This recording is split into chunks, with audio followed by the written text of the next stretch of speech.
কোথায় গেছিলা?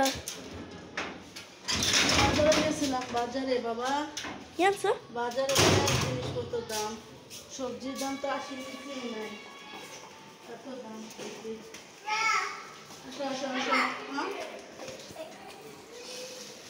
ছাড়ো।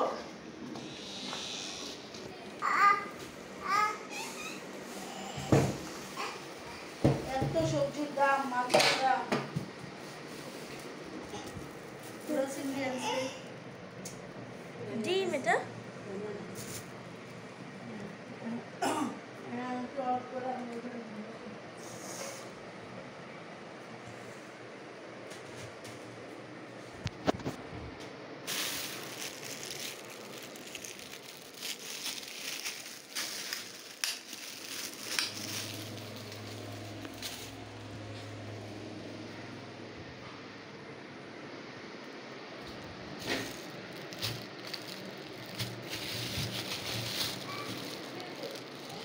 দাও। পটল আছো? কি হয়েছে?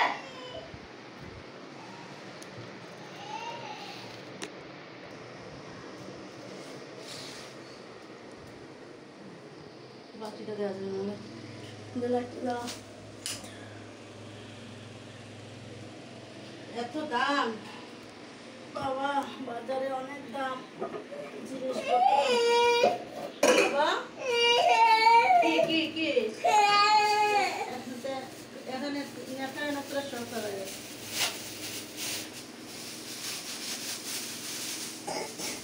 এখানে 400 টাকা চিংড়ি মাছ, বুঝতে পারছো?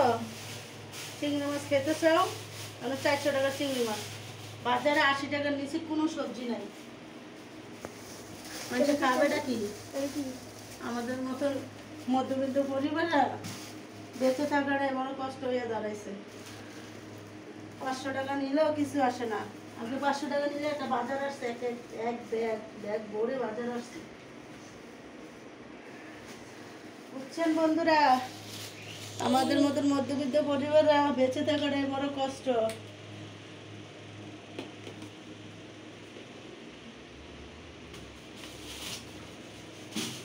বাজারে যে দাম, যে জিনিসপত্রের যে অবস্থা, আর একটু বাজে বড় চিংড়ি মাছ অত বাজেট না ধরে একটু কম খেতে শিখো।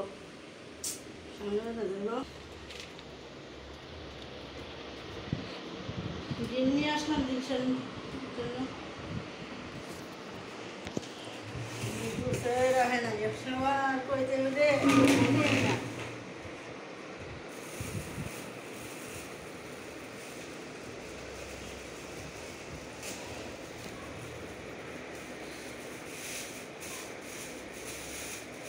ডিমও 160 টাকা ডজন।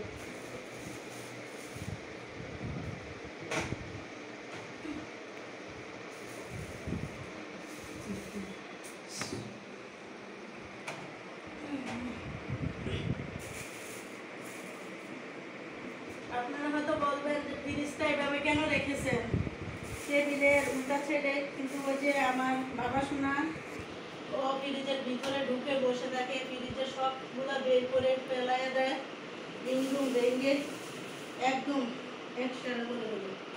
তাই টেবিলের উল্টা বসে রেখে দিয়েছি।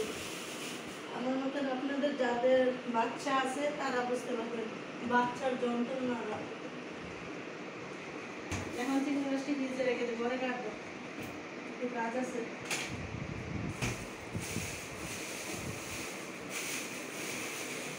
দেখে বউ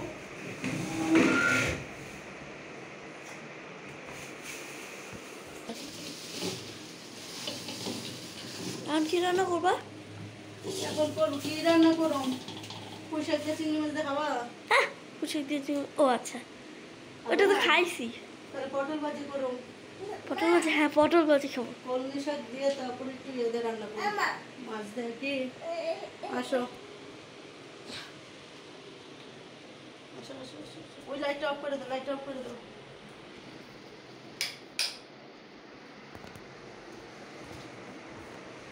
তো বন্ধুরা দেখলেন তো, বাজারে গিয়েছিলাম, অনেক জিনিসপত্র অনেক, মানে একদম 2800 দাম। আপনারা আপনারা সবাই ভালো থাকবেন। ভিডিওটা এখানে শেষ করলাম। আল্লাহ হাফেজ।